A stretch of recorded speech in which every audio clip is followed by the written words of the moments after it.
I've gotten several requests to explain or teach the mean value theorem, so let's do that in this video. So this is the mean value theorem. Mean value theorem. And I have mixed feelings about the mean value theorem. It's kind of neat, but what you'll see is it might not be obvious to prove, but the intuition behind it's pretty obvious. And the reason why I have mixed feelings about it is that even though, as you'll hopefully see, the theorem, as you'll hopefully see, the intuition is pretty obvious, but they stick it in the math books, and people are just trying to learn calculus and get to what matters, and then they put the mean value theorem in there, and they have all of this function notation, and they have all of these words, and it just confuses people. So hopefully this video will clarify that a little bit, and I'm curious to see what you think of it. So let's see, what does the mean value theorem say? Let me draw some axes. I'll do a visual explanation first. Mean value theorem. I think this calls for magenta. So that's my x-axis. This is my y-axis. And let's say I have some function f of x. Some function f of x. So let me draw my f of x. Oh, that's as good as any. And this is some function f of x. And I'm going to put a few conditions on f of x. F of x has to be continuous, and differentiable. And I know a lot of you probably differentiable get intimidated when you hear these words. It sounds like, what a mathematician would say, and it sounds very abstract. All continuous means is that the curve is connected to itself as you go along it. And here, the conditions are over a closed interval. This is another very mathy term you'll see. So they'll often say on a closed interval from A to B. All that means is an interval. Let's say A is the low point. Let's say this is A. We don't know what number that is. That could be -5 or who knows. And let's say this is B right here. Let me make B right here. Let's say that's B. So when people talk about a closed interval, defined on a closed interval, that means that the function needs to be defined at every number between A and B, and the function needs to be defined at A and at B. If they said over an open interval between A and B, that means that it's only defined at every value between A and B, but not necessarily at A and B. So it has to be continuous, differentiable, and let's say it's defined over the closed interval, and this is just the notation for it, A, B. So that means it has to be defined at all of the x values from A to B, including A and B. If it was an open interval, you would write it like this. You would write A and B. That means an interval for all the numbers between A and B, but not including those. So let's ignore that for now. So back to the mean value theorem. So you know hopefully what continuous means. Let me draw here a function that's not continuous. So a function that's not continuous would look like this. It would go like this, and then it would start up here. And go like that, right? So this would be an example of a function. Let's say this, same axes. Let me draw it in a different color. If that was our y, no, that's not a good. If that was our y-axis and that was our x-axis, just to give you a reference of what I drew. So if the function is continuous, and then it jumps, that disconnect, that would make this function discontinuous, or it would not be a continuous function. So a function has to be continuous. And now what does differentiable mean? Differentiable means that at every point over the interval that we care about, you have to be able to find a derivative. That means you can take the derivative of it. It's differentiable. And what else does that mean? Well, that means that if you were to graph the derivative of this function, that it is also continuous. And I'll let you think about that for a second. And actually, in this video, I'm going to show you an example of a function that is continuous but not differentiable, and because of that, the mean value theorem breaks down. But anyway, let's get back to the mean value theorem. Most of the functions we deal with satisfy all three of these things. Unless you're doing limit problems, and they try to make these things break down. But anyway, back to the function. So this function meets all of these requirements. So all it says is, if I were to take the average slope between point A and point B, so what is the slope, the average slope between point A and point B?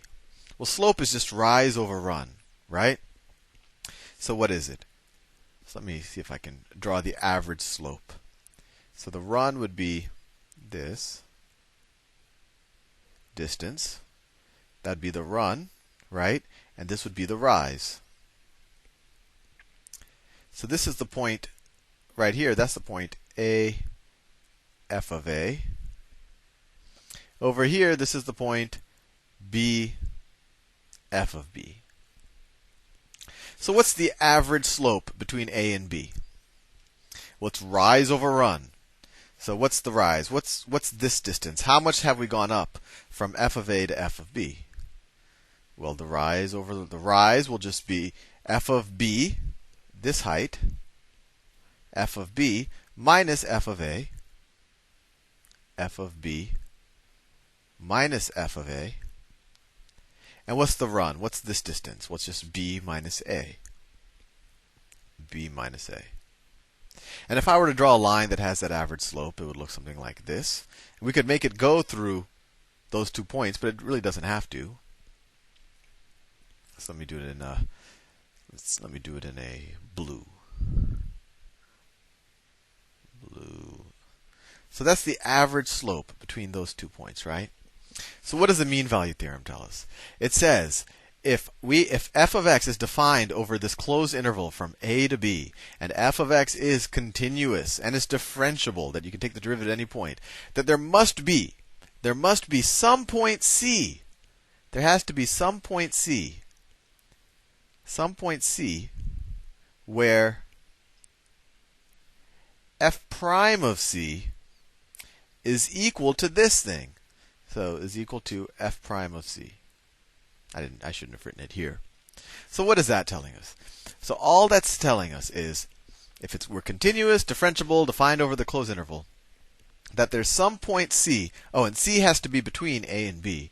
There's some point between a and b, and it could be at one of the points, but there's some point c where the derivative at c, or the slope at c, or the instantaneous slope at c, is exactly equal to the average slope over that interval. So what does that mean?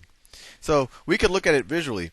Is there any point along this curve where the slope looks very similar to this average slope we calculated?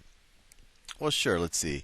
It looks like maybe this point right here, just the way I drew it. This is very inexact. But that point looks like the slope. I could say that the slope is something like that right there. So we don't know what analytically this function is, but visually you can see that at this point c, the derivative. So I just picked that point. So this could be our point c. And how do we say that? Well, because f prime of c is this slope, and it's equal to the average slope. So f prime of c is this thing, and it's going to be equal to the average slope over the whole thing. And this curve actually probably has another point where the slope is equal to the average slope. Let's see, this one looks like right around there. Just the way I drew it. Looks like the slope there could look something like, could be parallel as well. These lines should be parallel. The tangent line should be parallel. So hopefully that makes a little sense to you. Another way to think about it is that your average. Let's actually let me draw a graph, just to make sure that we hit the point home. Let's draw my position as a function of time. So this is something. This will make it applicable to the real world. So that's my x-axis, or the time axis. That's my position axis. And this is going back to just our original intuition of what even a derivative is. So this is time, and I call this position, or distance, or it doesn't matter. Position. And if I was moving at a constant velocity, my position as a function of time would just be a straight line, right? And the velocity is actually your slope. But let's say I had a varying velocity, and in reality, if you're driving a car, you are always at a variable velocity. So let's say I start at a standstill at time t equals 0, and then I accelerate, then I decelerate a little bit, I keep decelerating, and then I come to a standstill, so my position stays still. Then I accelerate again, decelerate, accelerate, etc. Right? So this could be, I have a variable velocity, and this could be my position as a function of time. So all this says, let's say that after, this is time 0, position 0. Let's say after 1 hour, let's say that is 1 hour, that's time equals 1 hour. Let's say I have gone 60 miles. 60 miles. So what can you say? You could say that my average velocity, so velocity average, it equals just change in distance divided by change in time, so it equals 60 miles per hour. Miles per hour. So what the mean value theorem says is, okay, your average velocity, so you could almost view it as the average slope between this point and this point was 60. If your average velocity was 60 miles per hour, there was some point in time, maybe more, but there was at least one point in time where you were going exactly 60 miles per hour. And that makes sense, right? If you average 60 miles per hour, maybe you're going 40 miles per hour at some other point, but at some point you went 80, and in between you had to be going 60 miles per hour. So let me see if I could draw that graphically. So this slope is my average velocity, and the way I drew it, there's probably 2 points. Let's see, probably right around here.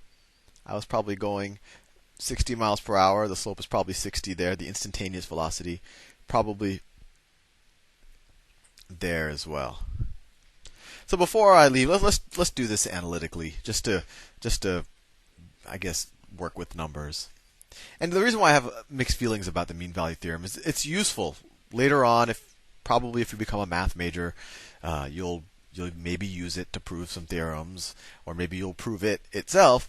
But if you're just applying calculus for the most part, you're not going to be using the mean value theorem too much. But anyway, if you got to know it, you got to know it. And it tells you something else about the world, so it's interesting that way.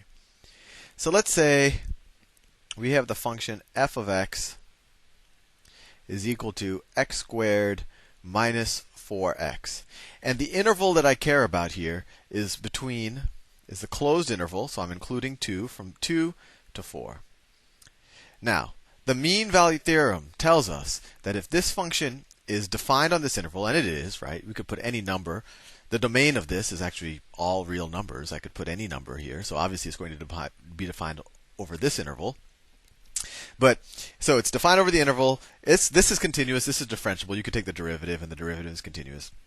So the mean value theorem should apply here. So let's see what value of c is equal to the average slope between 2 and 4. So what's the average slope between 2 and 4? Well, it's going to be f of 4.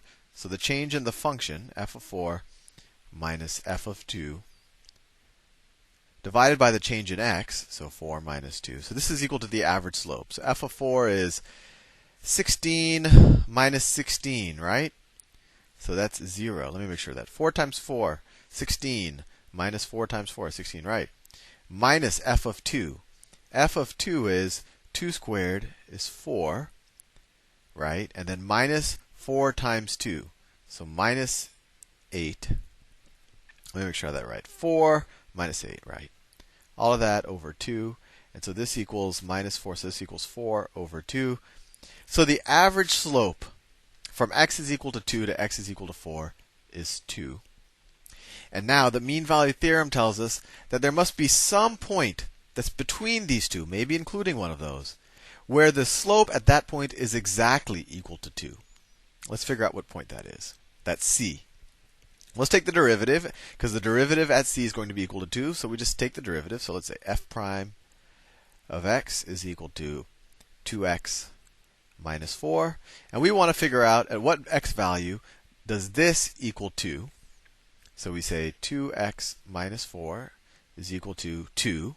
Where does the slope equal 2? And you get 2x is equal to 6. X is equal to 3.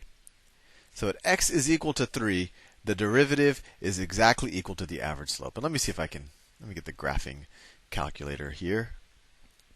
Let me see what I can do. Okay. So here's the graph of x squared minus 4x. Let me see if I can make it a little bit bigger. X squared minus 4x. The interval that we care about is from here to here. So the average slope over that interval was 2. So if we were to draw the slope, it was like that. the slope would look like that. And at the point 3, the slope is exactly 2. So let me actually draw it. This isn't too hard to draw for myself. Let me see. So if that's the x-axis, I want that graph out of the way. That's the y-axis. So the graph goes through the point 0, 0. I want to draw this as neatly as possible. Nope, that's not neat. So the graph, it goes something like this, and then dips up, and then it goes like that. And then it actually keeps going straight up like that. It's a parabola. So this is the point 4. The point 2 is here. And at 2, we're at negative 4. So the vertex is at the point 2 minus 4. So what we said is the average slope over, so the closed interval that we care about between 2 and 4, it's from 2 here to 4 here. That's the interval, 2 to 4. The average slope is 2. It doesn't look like it, only because I've kind of compressed the y-axis. And we're saying at the point x is equal to 3, the slope is equal to exactly that. So at x is equal to 3, the slope is equal to the same thing. That's all the mean value theorem is. I know it sounds complicated. People talk about continuity and differentiability and f prime of c and all of this. But all it says is there's some point between these 2 points where the instantaneous slope, or the slope exactly at that point, is equal to the slope between these 2 points. Hope I didn't confuse you.